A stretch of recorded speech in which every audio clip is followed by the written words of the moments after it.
छत्तीसगढ़ के गोटबात। इसी के साथ चलते हैं हम बेमेतरा की अगली खबर की ओर, जहां बेमेतरा के बीरनपुर हत्याकांड मामले में कांग्रेस का आरोप। बेमेतरा जिले के बीरनपुर में वर्ष 2023 में हुई हिंसा के मामले पर सीबीआई द्वारा पेश की गई चार्जशीट रिपोर्ट को लेकर कांग्रेस ने राजनांदगांव में प्रेस कॉन्फ्रेंस करते हुए इस मामले को भाजपा का राजनीतिक षड्यंत्र बताया है और सांप्रदायिक दंगा भड़काने का आरोप भी लगाया है। कांग्रेस विधायक भोलाराज साहू ने प्रेस कॉन्फ्रेंस करते हुए कहा कि बीरनपुर हत्याकांड दो पक्षों के बीच की लड़ाई थी, जिसे सांप्रदायिक हिंसा का रूप दिया गया। इस मामले में सीबीआई द्वारा विशेष अदालत में चार्जशीट पेश की गई, जिससे तस्वीर साफ हो गई है। उन्होंने कहा कि चुनावी लाभ लेने के लिए भाजपा ने यह षड्यंत्र रचा था। भोलाराम साहू ने कहा कि विवेचना में यह स्पष्ट हुआ है कि घटनाक्रम दो बच्चों के झगड़ों से शुरू होकर दो परिवार तक पहुंचा था और बाद में यह दो समुदाय का झगड़ा बन गया था। सीबीआई ने अपने जांच में यह भी पाया कि इस घटना में कोई राजनीतिक षड्यंत्र था ही नहीं। यह एक मामूली झगड़ा था जिसने खून का रूप ले लिया। प्रेस कॉन्फ्रेंस में शहर कांग्रेस अध्यक्ष कुलबीर सिंह छाबड़ा ने कहा कि उस समय भाजपा ने तत्काल कांग्रेस सरकार पर जो आरोप लगाया वह झूठा था। उन्होंने आरोप लगाते हुए कहा कि तत्कालिक भाजपा अध्यक्ष अरुण साव ने भड़काऊ भाषण दिया, जिसके बाद वहां पर आगजनी हुई। उन्होंने कहा कि भाजपा के षड्यंत्र से कांग्रेस को राजनीतिक रूप से नुकसान हुआ है। उन्होंने इस मामले में उप मुख्यमंत्री अरुण साव से नैतिकता के नाते अपने पद से इस्तीफा देने की भी मांग की है, जिस पर देखना होगा कि क्या कुछ कहते नजर आए हैं कुलबीर सिंह छाबड़ा, अध्यक्ष शहर कांग्रेस कमेटी, और भोलाराम साहू, कांग्रेस विधायक। बीरनपुर मामले को लेकर सीबीआई ने जो रिपोर्ट पेश की है, संबंधित प्रेस कॉन्फ्रेंस में क्या है?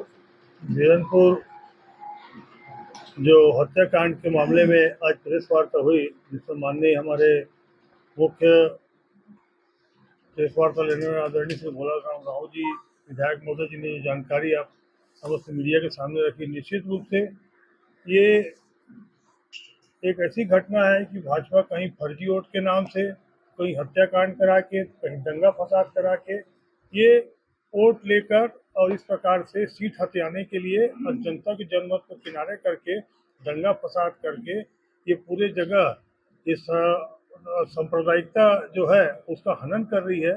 और जिस तरीके से 8 अप्रैल के जो घटना हुई, शायद 2023 की बात है, और जिस तरीके से इसको घटना को रूप दिया गया और प्रधानमंत्री नरेंद्र मोदी और अमित शाह जी ने भी अपने भाषण में इसको अपने साथ में लोगों के बीच में भड़काया, प्रचार प्रसार किया कि ये पूरी भाजपा पार्टी जो है ये दंगा फसाद पार्टी है।